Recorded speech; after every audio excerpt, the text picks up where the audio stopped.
Dice, palabras de Nehemías, hijo de Acalías.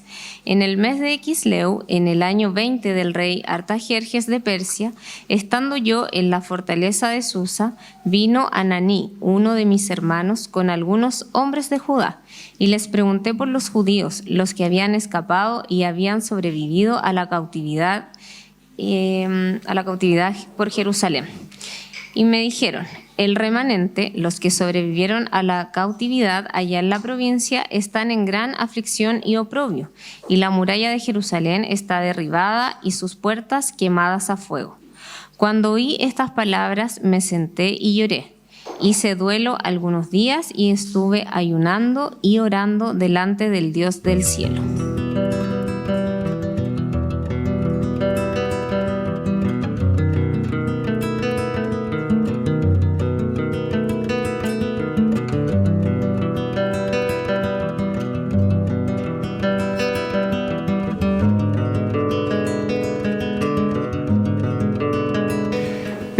Bueno, saludo a todos quienes nos visitan el día de hoy, que sean muy bienvenidos a la casa del Señor, a esta iglesia de pecadores.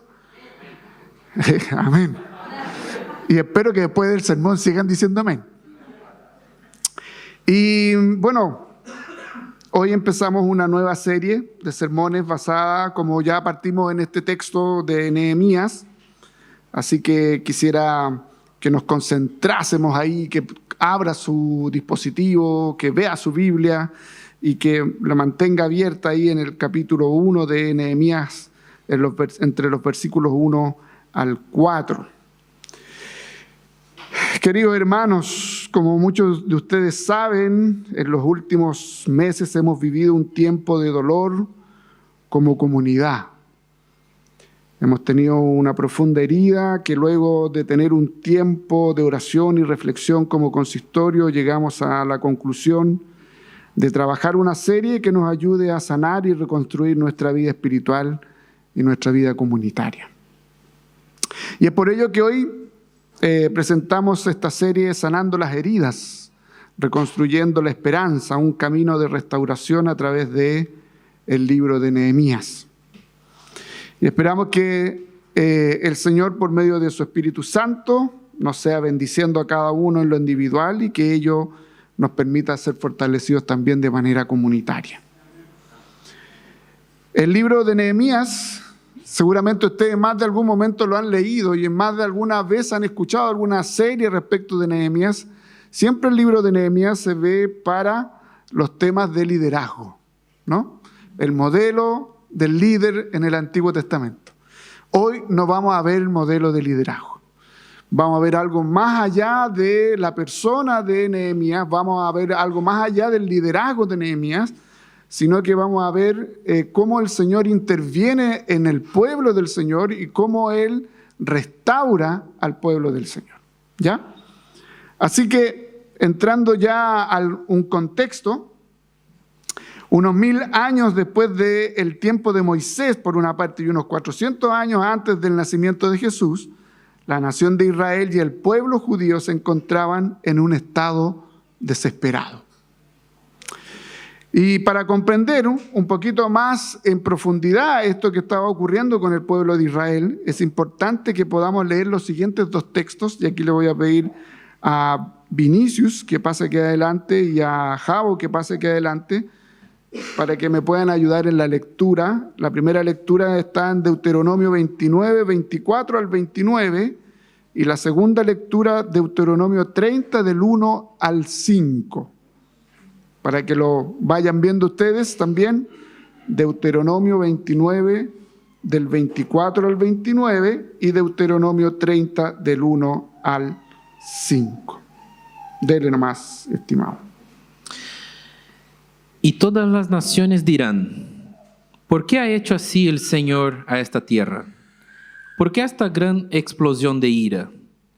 Entonces los hombres dirán, porque abandonaron el pacto que el Señor, el Dios de sus padres, hizo con ellos cuando los sacó de la tierra de Egipto. Y ellos fueron y sirvieron a otros dioses y los adoraron, dioses que no habían conocido y los cuales Él no les había dado. Por eso ardió la ira del Señor contra aquella tierra, para traer sobre ella toda maldición que está escrita en este libro. Y el Señor los desarraigó de su tierra con ira, con furor y con gran enojo, y los arrojó a otra tierra hasta hoy. Las cosas secretas pertenecen al Señor, nuestro Dios, pero las cosas reveladas nos pertenecen a nosotros y a nuestros hijos para siempre, a fin de que guardemos todas las palabras de esta ley. Amén. Por ahí, en esta primera parte, vemos la advertencia, el establecimiento de la ley y cómo las advertencias respecto de violar el pacto. Ahora nuestro hermano Javo nos va a leer Deuteronomio 30, del 1 al 15. Y sucederá que cuando todas estas cosas hayan venido sobre ti, la bendición y la maldición que he puesto delante de ti, y tú las recuerdes en todas las naciones a donde el Señor tu Dios te haya desterrado, y vuelvas al Señor tu Dios, tú y tus hijos, y le obedezcas con todo tu corazón y con toda tu alma conforme a todo lo que yo te ordeno hoy, entonces el Señor tu Dios te hará volver de tu cautividad, y tendrá compasión de ti y te recogerá de nuevo de entre todos los pueblos a donde el Señor tu Dios te haya dispersado. Si tus desterrados están en los confines de la tierra, de allí el Señor tu Dios te recogerá y de allí te hará volver. Y el Señor tu Dios te llevará a la tierra que tus padres poseyeron, y tú la poseerás, y Él te prosperará y te multiplicará más que a tus padres. Amén. Muchas gracias, hermano. Aquí tenemos el paño de fondo respecto del libro de Nehemías. Hay una advertencia en el Deuteronomio 29 y hay una promesa en Deuteronomio 30. Una advertencia de este Dios del pacto, ¿cierto? Y hay una promesa de este Dios también del pacto, de que si en algún momento el pueblo falla el pacto y son dispersados, si el pueblo se vuelve a su Señor, el Señor los restaurará y el Señor los levantará.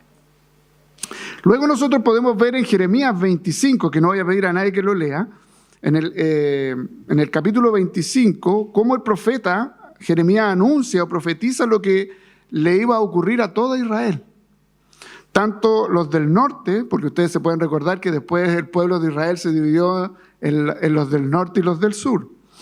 Tanto los del norte como los del sur, que serían conquistados, que serían deportados, arruinados, humillados por naciones paganas como Babilonia. Y en Jeremías capítulo 52, ustedes se pueden dar cuenta cómo Jeremías va describiendo la realidad que está viviendo el pueblo de Israel. O sea, violó el pacto, fueron exiliados, fueron deportados, naciones paganas conquistaron al pueblo de Israel como una intervención de Dios para con su pueblo. ¿Y qué ocurre aquí? Dice la profecía que iba a durar unos 70 años esta situación de dolor, que iba a durar 7 décadas donde el pueblo de Israel iba a estar siendo zarandeado fuera de su propio territorio. Así que durante estos 70 años Jerusalén fue una especie de ciudad fantasma. ¿Han visto alguna ciudad fantasma? ¿Han pasado por alguna ciudad que ya no es ciudad? Que antes era próspera, que antes era el centro de una región y que ahora ya es solo ruinas. Bueno, así estaba Jerusalén, como una ciudad fantasma, con el potencial de acabar con muchas ciudades antiguas completamente olvidadas, salvo para la historia. Pero tras los 70 años de cautiverio en Babilonia, Dios les dio la oportunidad de regresar a su patria, de regresar a la tierra prometida. Y esto es algo interesante, hermanos. 70 años. Pasaron varias generaciones. De los 2 a 3 millones de judíos deportados, solo volvieron, ¿saben ustedes cuánto? El 2%.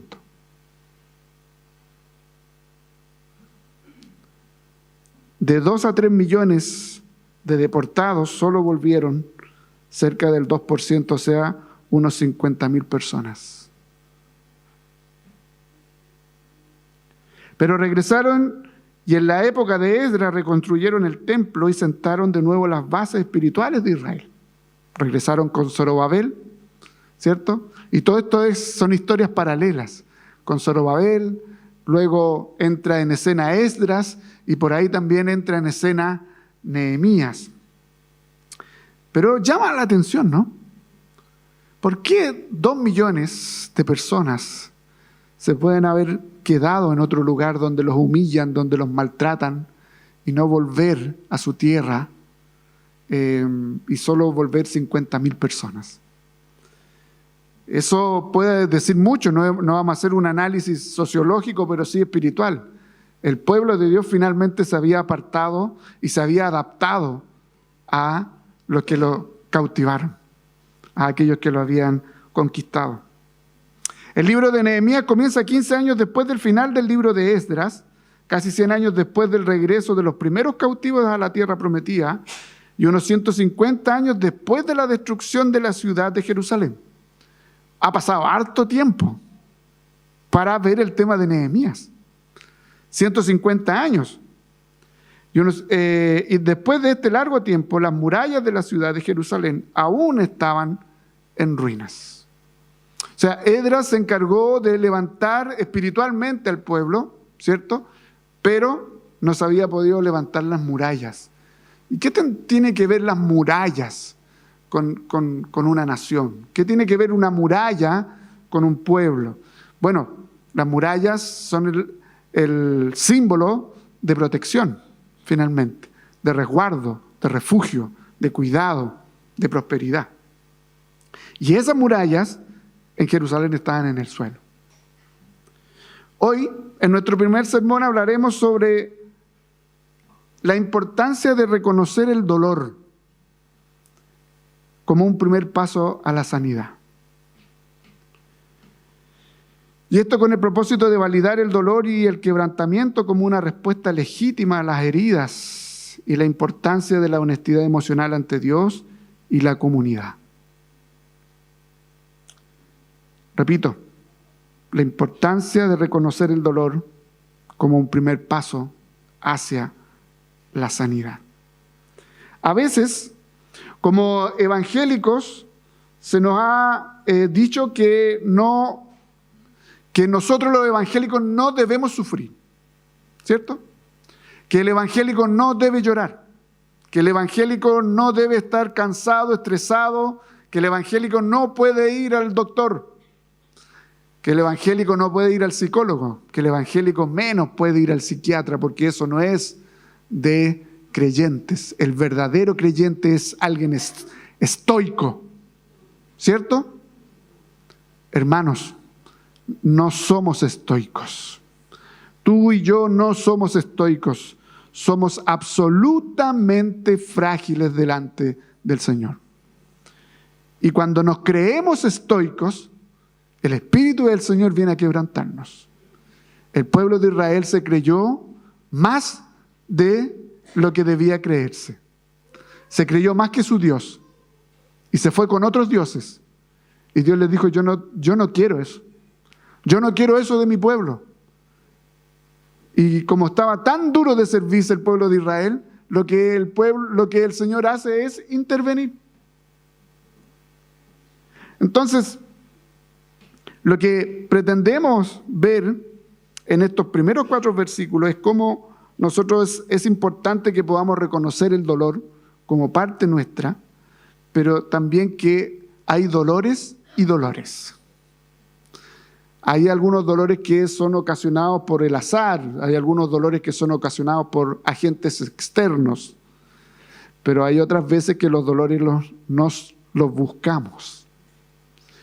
Hay muchas veces que los dolores, el sufrimiento por el cual estamos pasando, tanto individual como comunitariamente, lo hemos buscado o lo hemos ido acumulando de a poco hasta que llega un momento en que estalla. Hasta que llega un momento en que se sale de todos los márgenes el que yo mismo pueda amilanar un poco este dolor. Hoy nosotros, en nuestra cultura medicamística de medicamentos, nos duele algo y rápidamente un paracetamol, ¿cierto? Si sentimos algo, rápidamente, y si no tenemos sueño, rápidamente un alprazolam, si estamos muy ansiosos, y ustedes saben todas aquellas cosas que toman, ¿no? Sin embargo, hay dolores que el Señor usa para que nosotros podamos volver nuestros ojos al Señor. Y me imagino que a lo mejor a ti ya te ha pasado. Yo creo que a todos nos ha pasado que el Señor ha usado dolores externos, como ha usado dolores provocados por nosotros mismos, para humillarnos y volver nuestros ojos al Señor. Ponga esa misma idea, pero en la comunidad. Esa misma idea en el pueblo del Señor. Veamos lo que dice el texto más o menos. Palabras de Nehemías. Esta idea de palabras de Nehemías es más bien un acta para los que son del consistorio o los que son de la junta de diáconos. Es un acta de consistorio. Es un acta. ¿Ya? Son unas memorias o actas de Nehemías que él escribe. Hay que ver, si es que ustedes lograron ver el video que mandé como para promocionar la serie, es que tenemos que ver Nehemías junto con Esdras. El libro Esdras-Nehemías es un solo libro finalmente, es una narración, es una parte de la historia, no podemos separarlo. Entonces, aquí Nehemías está escribiendo sus memorias y interesante que el texto parte, palabras de Jehová nuestro Consolador. Porque Nehemías significa Jehová nuestro Consolador. Interesante, ¿no? Palabras de Jehová nuestro Consolador. Por eso que les digo que el texto no es solamente de liderazgo, es un texto de consuelo. Es un texto que parte ya con la idea de consuelo. Y Nehemías no es solamente un constructor, el Bob constructor, sino que Nehemías es un agente de consuelo para el pueblo de Israel. Dice que es hijo de Acalías. Acalías significa Dios ha oído. Y no tenemos mayores antecedentes de este personaje, pero el solo hecho del nombre que lleva y del que colocó a su hijo, podemos ver que era alguien que confiaba en Dios en medio de los tormentos que se avecinaban para Israel. Nos habla de una fecha en el mes de Quisleu, que es el 9º mes en el calendario hebreo, que vendría a ser ¿cuál mes nuestro? Noviembre a diciembre más o menos, ¿ya? Nunca se ponen de acuerdo los historiadores qué fechas son, pero para que ustedes más o menos pongan ahí entre noviembre y entre diciembre.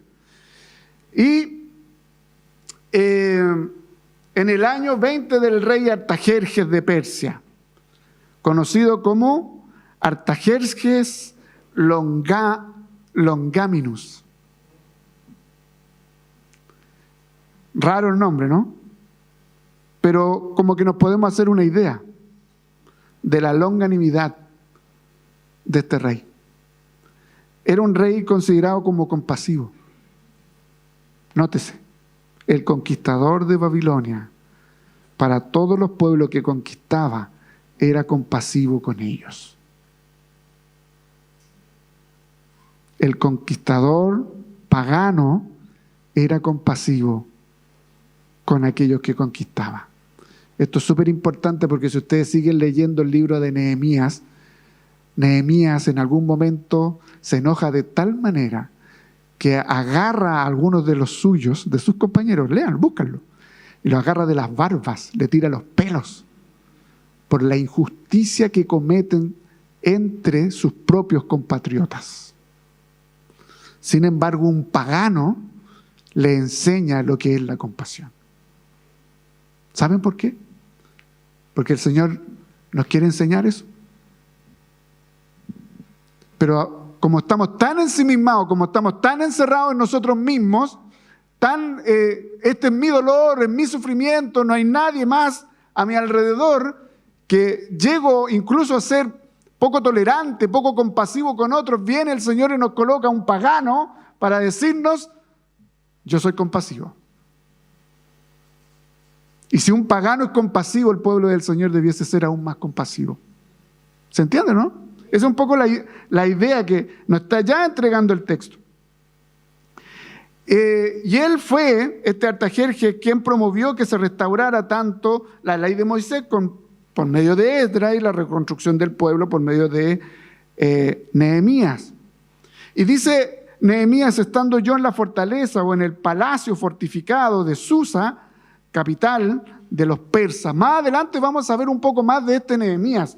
A medida que vamos avanzando, vamos haciendo como un poco la biografía, pero seguramente ustedes ya saben que él es un copero del rey y que este es un alto oficio que no cualquiera podía tener, ¿verdad? Y que tenía una intimidad con el rey, unas conversaciones con el rey bastante interesantes y que por eso él tiene, estoy haciendo un spoiler del próximo domingo, la posibilidad de conversar con el rey, no como cualquier otro, ¿ya? Entonces él estaba en esa fortaleza, él estaba en ese castillo fortificado en la capital del imperio persa. Y dice el texto en el versículo 2, vino Ananí, uno de mis hermanos, con algunos hombres de Judá, y les pregunté por los judíos, los que habían escapado y habían sobrevivido a la cautividad, y por Jerusalén. Miren, el cuerpo de Nehemías estaba en Persia, pero su corazón y su interés estaba a 1300 kilómetros de ese lugar. Estaba en Jerusalén. ¿Se dan cuenta que no es solamente un líder? ¿No es solamente un constructor? Mire, y este otro dato. Nehemías no nació en Jerusalén. Nehemías nació en Babilonia. ¿Qué te está indicando eso? Uno, que tiene un profundo amor por su tradición histórica, que tiene un profundo celo por quién es, por la identidad que él ha obtenido respecto del pueblo al cual pertenece. Y tiene un tremendo compasión y dolor por lo que está pasando con su pueblo. Él está en el castillo fortificado. Él está viviendo todos los privilegios y los deleites al lado de su rey. De hecho, él es el que tiene que tomar de los mejores vinos antes de dárselo al rey. Él estaba tranquilo. Es como queriendo decir, ¿para qué te preocupas, Nehemías? Si es del Señor. El Señor tiene el control de su pueblo, ¿no? El Señor es soberano de la historia. Muchas veces decimos nosotros eso. Pero Nehemías estaba preocupado por su pueblo. Estaba triste por su pueblo. Y necesitaba noticias. Y vino uno de sus hermanos, sanguíneo, con otros de Judá, y les preguntó por los judíos. No es cualquier pregunta, chiquillos. No es una pregunta como la que tú y yo estamos acostumbrados a hacer. Hola, ¿cómo estáis? Bien, gracias. Sino que era una pregunta intencional para poder saber el real estado de cómo estaban sus hermanos.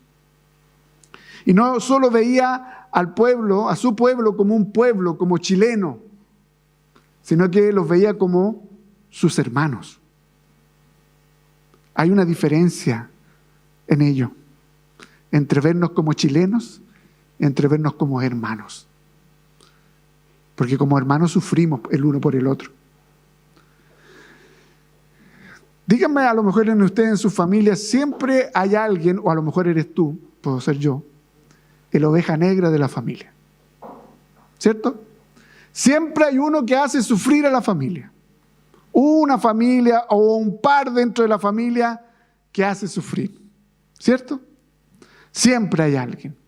El más complicado de carácter, el que siempre anda metiendo la pata, el que siempre puede ocurrir una llamada que te digan o que lo mataron o que hizo cualquier cosa. Eso es algo natural en nosotros. ¿Y qué nos produce a nosotros como familia respecto de ello? nos produce un dolor, nos produce una ansiedad, nos produce una angustia, saber de que puede ocurrirles algo. Bueno, a Nehemías eso es lo que le estaba ocurriendo. Él tenía un profundo sentimiento respecto de lo que le pasaba a sus hermanos. Y mire, el Salmo 137, 5 al 6, es un poco lo que él recitaba en estas palabras. Dice así: si me olvido de ti, oh Jerusalén, que mi diestra pierda su destreza. Si no me acuerdo de ti, que mi lengua se pegue al paladar. Si no enaltezco a Jerusalén por encima de mi mayor alegría. Si me olvido de ti, que mi diestra pierda su destreza, o sea, que pierda habilidades, que pierda funcionalidad. Si me olvido de ti, si no me acuerdo de ti, que mi lengua se pegue al paladar, que quede mudo. Y a veces nosotros con tanta facilidad nos olvidamos de nuestra congregación. Tú y yo a veces con tanta facilidad nos olvidamos de nuestra comunidad. Tú y yo con tanta facilidad, por cualquier cosa, llegamos y rompemos nuestra comunión, como si fuera tan fácil de romper. Porque no hemos logrado entender que tú y yo somos parte de esta comunidad, no porque tú y yo decidimos ser parte de esta comunidad. Somos parte de ella porque Dios nos hace parte de esta comunidad. Porque nuestra unidad es espiritual, no es humana.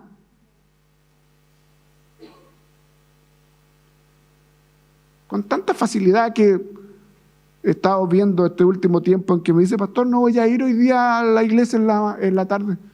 Me voy a congregar en tal lugar en la mañana. Eso es romper con la comunidad. Eso de una u otra manera es romper con tu comunidad. Puedes tener las razones que sean, las que sean, pero es romper con tu comunidad. Es decir, prefiero, porque mire, esta es, voy a ir en la mañana porque en la tarde tengo otro compromiso que es más importante que juntarme con mis hermanos en Cristo a las 3:30 de la tarde. Eso es fuerte, hermano. Se nos olvida que somos unidos por la sangre del Señor Jesucristo. La sangre de Cristo fue derramada para que seamos parte de su pueblo. Y cualquier cosa nos hace separarnos de la comunidad del Señor. Así que acuérdense de ese Salmo 137. Y dice la respuesta. Porque ten en cuenta esto, que cuando tú preguntes algo, tienes que estar dispuesto a que te llegue una respuesta. Tratemos de empezar a cambiar ese sentido cultural de preguntar solo por preguntar: hola, ¿cómo estás? Pero tú de verdad no quieres saber cómo está a la persona que quieres hablar. Es solo unas palabras protocolares para poder pedir algo a posterior. Hola, ¿cómo estáis? Espero que bien. Necesito tal cosa. Tu interés no era saber cómo está la persona. Tu interés es que te respondan a esta necesidad que tú tienes. Tú eres el centro, no la otra persona. Por lo tanto, si haces una pregunta para saber cómo están, para saber cómo está el otro, tienes que saber que va a haber una respuesta. Y hermano, a veces nosotros no preguntamos mucho cómo estamos. Incluso cuando preguntamos mal, pero muchas veces no preguntamos. Nuestra fe es tan individualista, es tan centrada en nosotros mismos, que no estamos dispuestos a preguntar para saber cómo están los demás.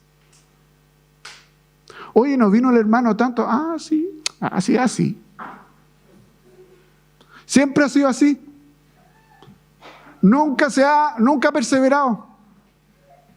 Sí, es que es medio jodido, es media jodida esa persona. Decimos eso, ¿no? Sí, decimos eso. Oye, hermano, ¿tú has sabido cómo está tal persona? Oh, no tenía idea que estaba tal persona en el hospital. No tenía idea que tal persona le había pasado tal cosa. Porque ahí se da otra cosa también. Que Porque yo no quiero molestar, no digo a nadie que estoy mal y que necesito ayuda. Porque no quiero molestar, porque hay otras cosas mayores dentro de la iglesia. Hermano, la Escritura nos dice que si el que está enfermo llame a los ancianos de la iglesia, llame a los ancianos de la iglesia, porque los presbíteros no tienen una bolita de cristal, el pastor no tiene una bolita de cristal para saber cómo está usted.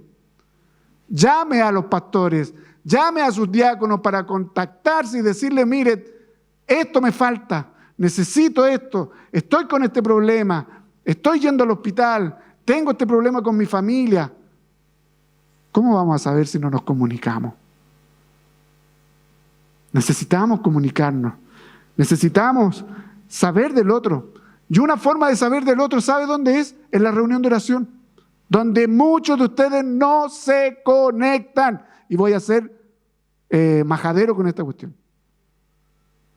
No se conectan. Y denme las excusas que quieran, que están trabajando, que tienen clase, que lo que sea. Pero por lo menos 15 minutos, por lo menos 20 minutos. Estamos en un tiempo donde necesitamos orar mucho. Estamos en un tiempo donde necesitamos orar los unos por los otros, llevar la carga los unos de los otros. ¿Cómo vas a saber cómo vamos a llevar la carga los unos de los otros si no las conocemos? ¿Dónde las podemos conocer? En el tiempo de oración. Ahí tú te puedes enterar de lo que a algunos de los hermanos le está pasando. Ahí tú te puedes enterar de que algunos hermanos están sin pega, por ejemplo, y que tienes que orar porque están aquellos hermanos sin trabajo. Ahí tú te vas a enterar que hay algunos hermanos que tienen problemas de salud complejos. No, pero no, es que no. Es que tengo tal cosa. Es que justo tal cosa. Entonces, siempre que hacemos una pregunta especial y sincera, hay que esperar una respuesta, porque puede que, aunque te incomode, te complique, te entristezca, puede que sea de bendición para ti. Hay respuestas que incomodan, hay respuestas que complican, porque hay respuestas que te desafían. Porque cuando tú preguntas, ¿cómo estás? Quiero saber cómo estás, y te dicen, mira, en realidad estoy un poquito mal, eso es un desafío. Eso es un desafío para que tú te detengas y digas, a ver, conversemos. Conversemos, ¿en qué te puedo ayudar? Y queridos, cuando conversemos, significa conversar y dejar que el otro hable y exprese su dolor, que exprese su pena, que exprese lo que le está pasando, no que usted sea el centro de la conversación. Porque hay algunos que son el centro de la conversación. Todo les pasa. Oye, ¿sabes que tengo una depresión? No, si ya he tenido todas estas licencias por depresión. No, y yo estoy tomando esto otro. Y al final toda la conversación se trató de esa persona. Y la otra que necesitaba ser escuchada, atendida, aconsejada, alimentada, fortalecida, alentada, se va con más carga porque, pucha, ¿para qué le dije que tenía algún problema si parece que el hermano o la hermana tenía más problema que yo? Siempre que tú hagas una pregunta honesta, sincera, para saber cómo están los demás, va a haber una respuesta desafiante. ¿Y cuál era la respuesta del hermano de Nehemías? El remanente, los que sobrevivieron a la cautividad allá en la provincia, están en gran aflicción y oprobio. Y la muralla de Jerusalén está derribada y sus puertas quemadas a fuego. El mal estado de la población y el de las murallas de la ciudad estaban íntimamente relacionados. En el mundo antiguo, una ciudad sin muralla era una ciudad completamente vulnerable. Carecían de defensa, carecían de protección. Quienes vivían en una ciudad sin murallas vivían en constante tensión y estrés. Nunca sabían cuándo podrían ser atacados y brutalizados. Todos vivían con el temor constante por su esposa e hijos. El templo podía reconstruirse, pero nunca embellecerse, porque cualquier cosa de valor sería fácilmente robada. Nosotros hoy seguramente que tú y yo estábamos escuchando algo más del presidente ahí en su cuenta, ¿Vieron la cuenta del presidente, no? Ya, son pocos. Me doy cuenta que no les interesa mucho. Podríamos haber pensado que iba a hablar más de la seguridad, porque es un tema fuerte, es un tema país, ¿verdad? Cuando a ti te roban, cuando a uno le roban, ¿cómo se siente de vulnerable? Es complejo, ¿no? Es terrible. Cuando entran a tu casa y tú te encontrás con alguien que está en tu casa metido adentro y tú no lo has invitado, no era cumpleaños, no era asado, no había nada, y te vienen a robar y te sacan todas tus cosas, o cuando llegas a tu departamento y está todo revuelto, ¿cómo te sientes? ¿Cómo nos sentimos como familia? Y empezamos a pensar, chuta, ¿quién fue? ¿Qué pasó? Ver cámaras, si no había cámara, ya nos vamos de aquí, nos tenemos que ir a otro lugar, a donde es más seguro, etc. Cada vez nos estamos enrejando más, cada vez estamos poniendo más alarmas, cada vez estamos con más cámaras porque necesitamos seguridad, necesitamos murallas que nos cubran, que nos guarden, que nos protejan.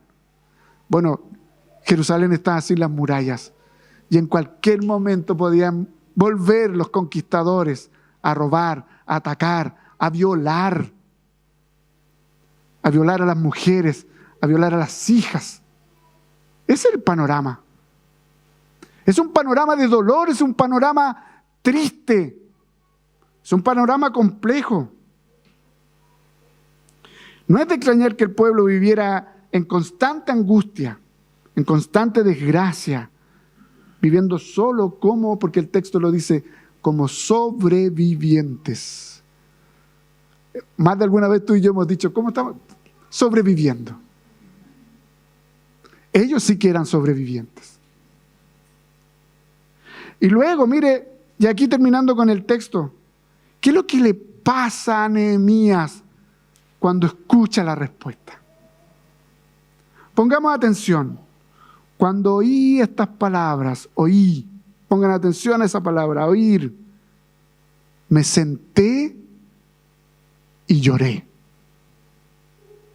Hice duelo algunos días y estuve ayunando y orando delante del Dios del cielo. Cuando oí estas palabras, me senté y lloré.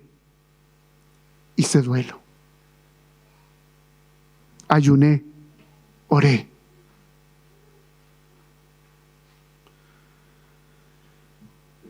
Cuando dice oí, es interesante que esta es la misma palabra de la Shema. Oye, oh Israel, el Señor tu Dios, uno es. Oye, oye.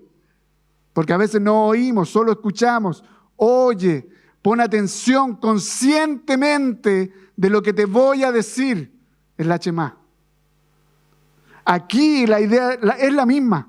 Cuando puse atención a lo que me estaban describiendo de cómo estaba la situación allá en Jerusalén, cuando oí conscientemente, cuando oí con el corazón, me pasaron cosas. ¿Cuántos de nosotros nos hace falta oír con el corazón? ¿Cuántos de nosotros nos hace falta oír más con el corazón que con la oreja? Queridos, tenemos que desarrollar, para poder sanarnos, tenemos que aprender a oír con el corazón. Tú y yo tenemos que aprender a oír con el corazón. A veces oímos con el juicio primero. Oímos con el prejuicio primero. Oímos con el legalismo primero. Oímos con el moralismo primero. Oímos con mi experiencia primero, pero no oímos con el corazón. Nehemías puso atención a estas palabras y oyó, tomó conciencia. Y esta noticia le produjo algo. Me senté y lloré.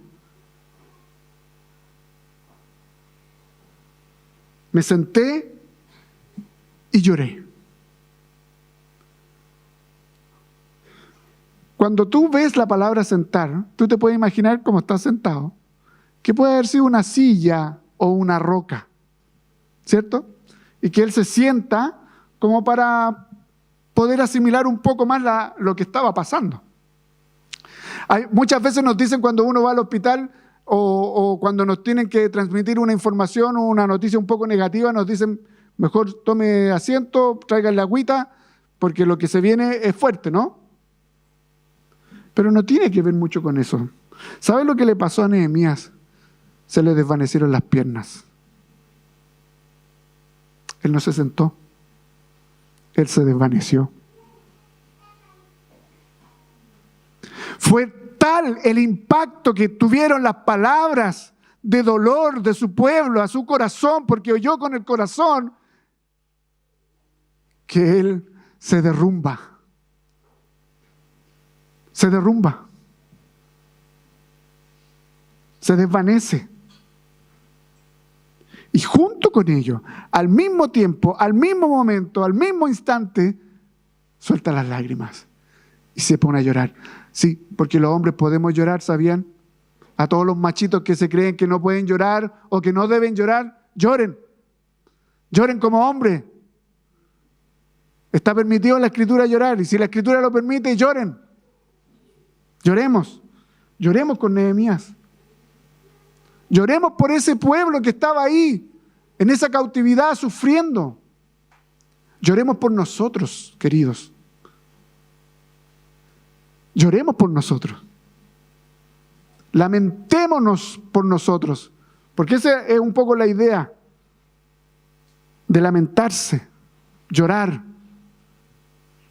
¿Han visto los funerales de Oriente? Que gritan y hacen un montón de cosas y en algunos casos los contratan, son contratados. Bueno, un poco eso. Lo que está pasando aquí es una acción de luto, si ustedes se dan cuenta. Es como que le hubieran dicho algo referente que ya todo se perdió. Está todo muerto. Ya no hay nada más que hacer. Eso es lo que está pasando. Eso es lo que le ocurre a Nehemías. ¿Qué te ocurre a ti cuando a alguno de tus hermanos le pasa algo? ¿Qué te ocurre a ti cuando pedimos una oración urgente porque un hermano está con tal cosa? ¿Te da lo mismo? ¿Te estremece saber de que hay algún hermano que está empezando un cáncer? ¿Te estremece de que hay algún hermano que haya perdido el trabajo? ¿Te estremece de que haya habido algún accidente? ¿Te estremece que la iglesia esté pasando por unos problemas? ¿Te estremece o no? ¿Te conmueve eso o no?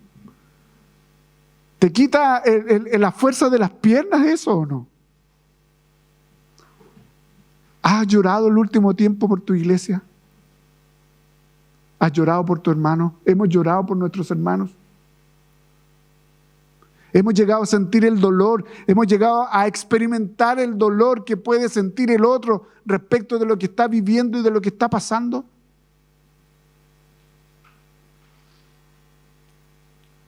Nos cuesta, ¿no? Nos cuesta ponernos en el lugar del otro. Ese periodo de duelo, hermanos, involucró un tiempo de ayuno y de oración permanente. No nos dice cuántos días, pero fueron hartos días. Este tiempo de luto fue un tiempo largo. No fue como decir, ya, estamos listos, esto ya pasó. Sí, ya hice una pequeña oración, Señor, ten piedad del hermano, ten piedad de la hermana. O cuando estáis tomando tecito, ¿te acordáis?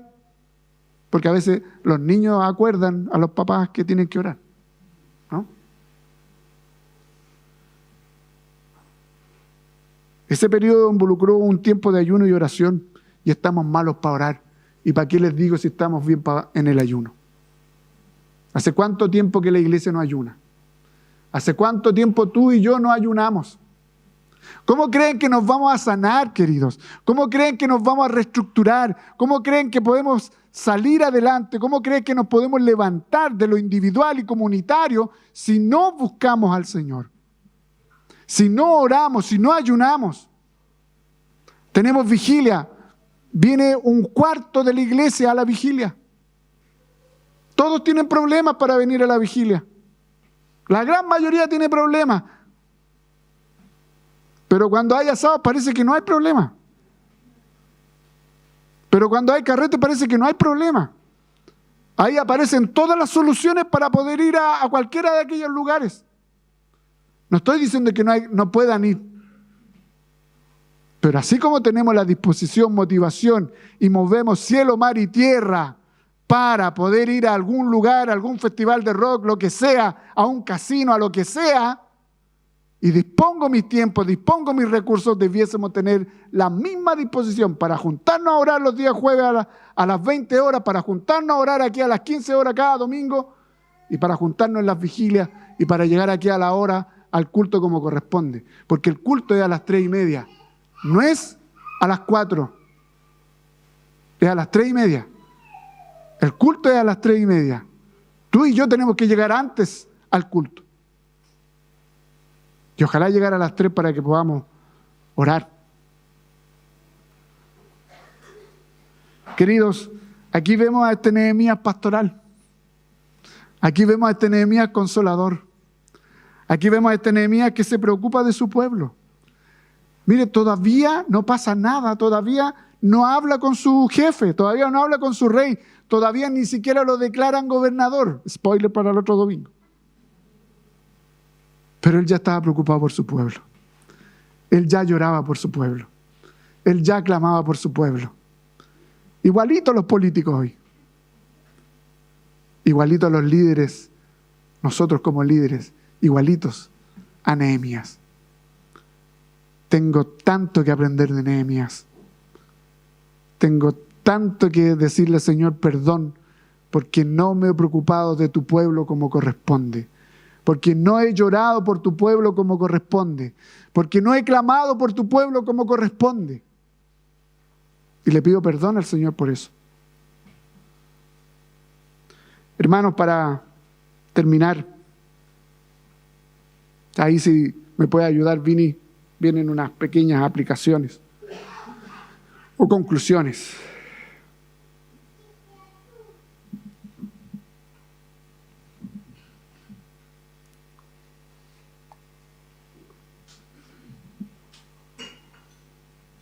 Como primera cosa que quisiera compartirle, la corrosión de la comunidad. Cuando nos comenzamos a apartar de Dios individualmente, comenzamos un proceso de corrosión y de erosión, el cual va contaminando a otros, provocando así la destrucción, la muerte, incluso de la comunidad al final.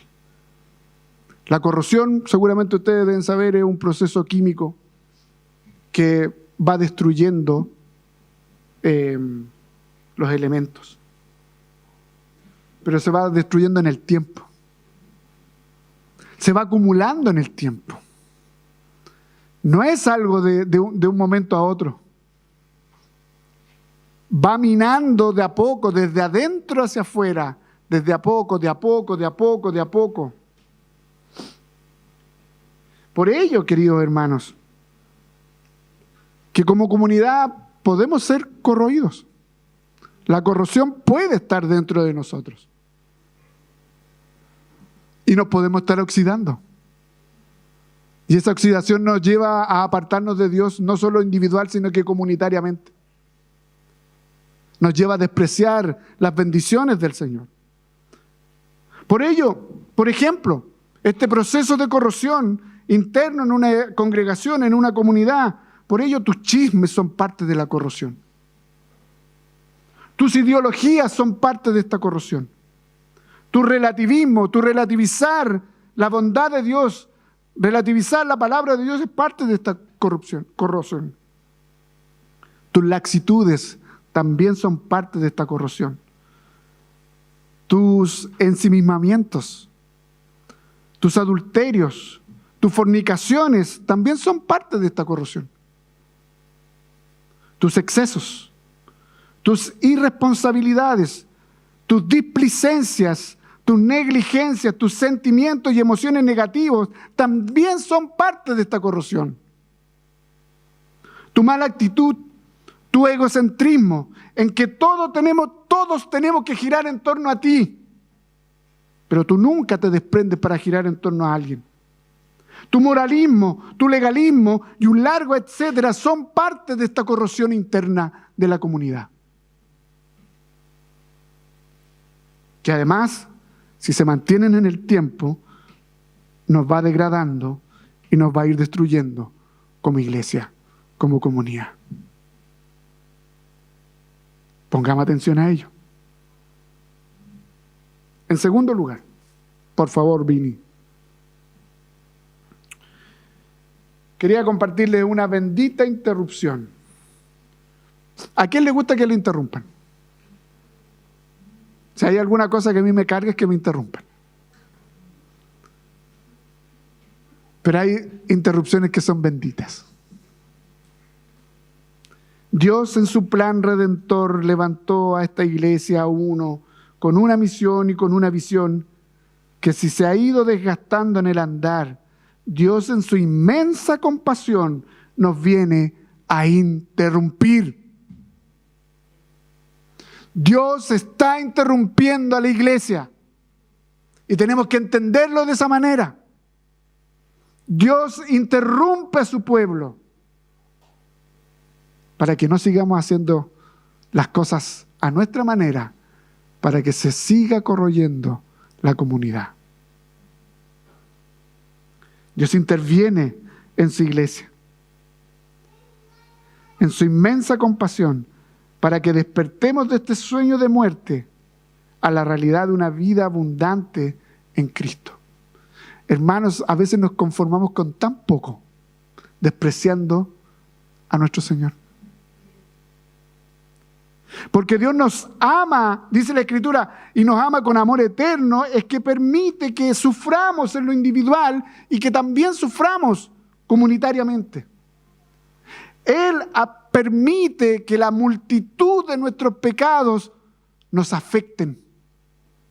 Porque cada uno de nuestros pecados afectan a la comunidad, corroen a la comunidad y finalmente la van destruyendo. Pero Él, como ama a su comunidad, como ama a su pueblo porque le pertenecemos, Él viene a interrumpir esa forma en la cual nosotros estamos viviendo y llevando la vida. Él permite que suframos para que tomemos conciencia. Porque estamos inconscientes. Tú y yo muchas veces estamos muy inconscientes. Estamos como Walking Dead. Solo existimos. Ni siquiera sabemos que estamos vivos por la sangre del Señor Jesucristo. Y pareciera que ni siquiera quisiéramos vivir como Cristo nos llamó a vivir.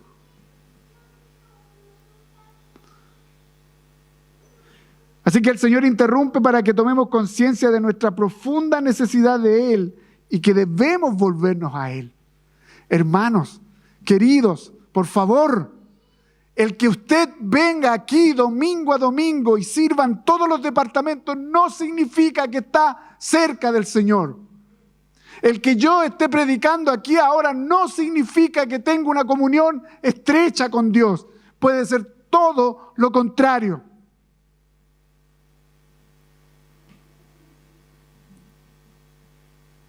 Pero como el Señor te ama, te interrumpe.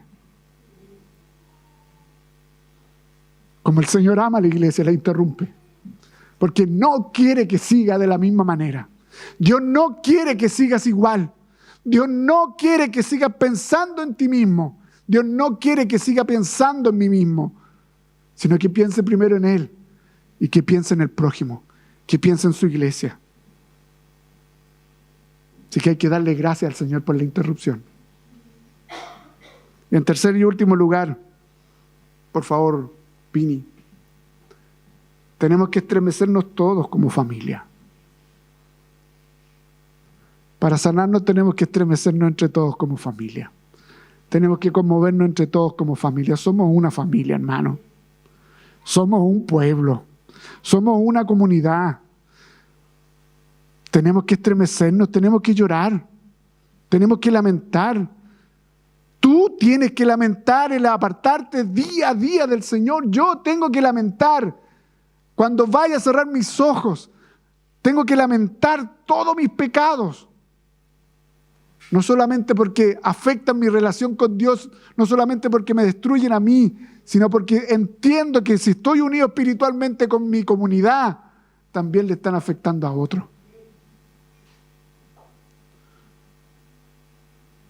A Nehemías le dolió que su pueblo esté sufriendo de esa manera. Pero ¿sabe qué? Más le dolía reconocer que sus hermanos se habían alejado lentamente del Señor y que están sufriendo por su porfía. A Nehemías sí le complicaba, sufría porque estaban sufriendo sus hermanos. Pero a él le complicaba más que ellos estaban sufriendo producto de haberse apartado de la misericordia, de la bondad, del pacto del Señor. Hermano, cuando nos apartamos del pacto, cuando nos apartamos de Dios, empieza nuestro calvario. Empieza nuestro dolor. Empezamos a sufrir. Y eso se va contagiando, y eso nos va complicando, y eso nos vamos entre todos nosotros finalmente haciendo un mal. Queridos, como iglesia, no estamos exentos de pasar por dolores.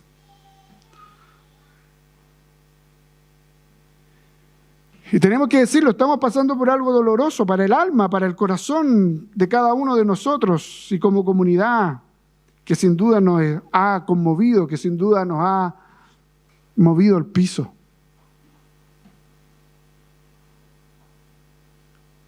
Y qué bueno si es que nos está moviendo el piso.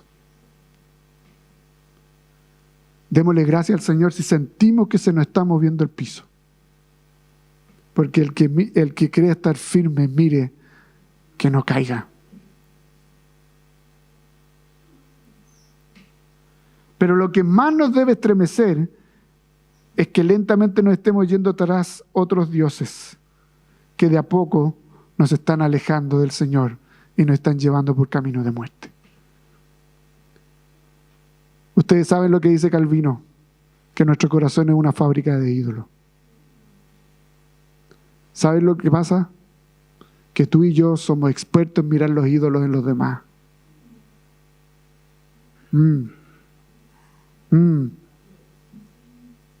Somos expertos en mirar la paja en el ojo ajeno.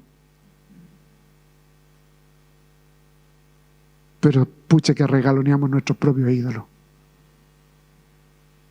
Y saben que somos capaces de rendirnos delante de ellos. Saben que somos capaces de postrarnos delante de ellos. Saben que somos capaces de llorar ante esos ídolos. Así somos. Así somos. Iglesia, esto no es mensaje para otra persona, no es mensaje para otra iglesia, es para nosotros. Tenemos que volvernos de nuestros ídolos. Es que yo no tengo ídolo, pastor, no tengo ninguna cosita en la casa. No tengo ningún santo, no tengo ninguna vela. No estamos hablando de esos ídolos. Tus hijos pueden ser ídolos. Tu esposo, tu esposa pueden ser ídolos. Tu trabajo, la iglesia puede ser ídolo. El ministerio, ya lo hemos visto, puede ser un ídolo. ¿Estamos claros? De eso el Señor nos está llamando. Vuélvete a mí, vuélvete a mí, vuélvete a mí, vuélvete a mí. El verdadero estremecimiento es aquel que nos lleva a postrarnos y a llorar, a lamentarnos porque hemos contribuido a que la iglesia sufra. Sí, tú y yo con nuestro pecado, por más escondido que sea, contribuimos a que la iglesia sufra. No te atrevas a señalar al otro. No te atrevas a señalar al otro que ha caído. No tienes moral. Tú y yo no tenemos moral para señalar al otro. El único que tiene moral es Cristo.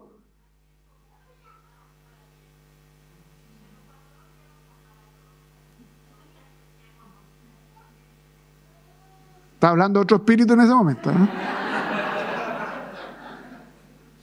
Ese es un espíritu que viene a interrumpir al Espíritu del Señor. Y lo reprendemos. El verdadero estremecimiento es aquel que nos lleva a postrarnos y a llorar, a lamentarnos porque hemos contribuido a que la iglesia sufra. Tu pecado y mi pecado está contribuyendo a que la iglesia sufra. Y por eso les decía, no te atrevas a levantarte moralmente, a señalar al otro su pecado. Tu deber, mi deber es levantarlo.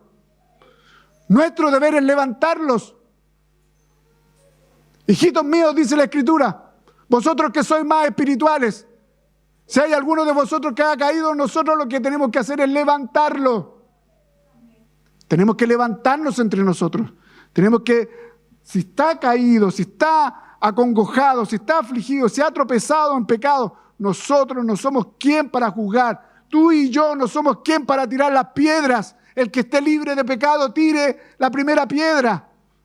Ninguno de nosotros está libre de pecado. Pero sí tenemos que hacer obra de misericordia, obra de compasión, y tenemos que levantar a nuestros hermanos. Tenemos que levantarnos entre nosotros. Tenemos que aprender a oír con el corazón.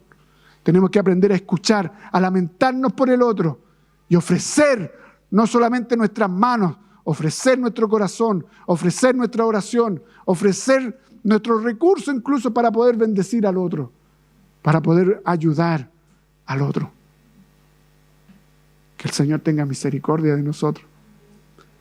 ¿Ustedes creen que iban a hacer los 5 pasos de coaching para sanar el alma?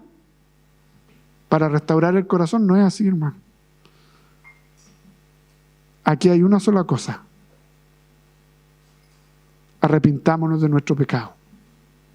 Y el Señor es fiel y justo para perdonarnos, para restaurarnos y para levantarnos como iglesia. En este momento y en cualquier otro. Fija tus ojos en Cristo. Oremos. Padre, te damos muchísimas gracias por tu inmensa misericordia que tienes con nosotros. Porque sin duda nosotros no tenemos ninguna posibilidad de restaurarnos y de sanarnos nosotros mismos. Y por eso pedimos la intervención de tu Espíritu Santo para que no solo nos redarguya de pecado, sino que también nos dé el poder para no caer en tentación. Líbranos del mal, por favor. Señor, ayúdanos a llorar, a hacer luto, a hacer duelo. Ayúdanos a orar y a ayunar por la iglesia. El 11 y el 12 de julio estamos llamados a orar como iglesia presbiteriana. Ayúdanos a orar, a no evadir. Ayúdanos, Señor, a doblegar nuestro rostro, a doblegar nuestro corazón ante ti. Perdónanos, Señor, por nuestra altanería. Perdónanos por vivir un cristianismo tan light, tan laxo, tan poco comprometido, tan poco amoroso. Perdónanos por no preocuparnos por el otro. Perdónanos por no oír con el corazón. Perdónanos, Señor, porque estamos de jueces. Nos hemos puesto como jueces y no como compañeros para levantar el uno al otro. No como compañeros, como hermanos para llevar las cargas los unos de los otros, sino que nos hemos levantado como jueces de nuestros hermanos. Perdónanos, Señor. Ten misericordia de nosotros. Te lo rogamos en el nombre de Jesús. Amén.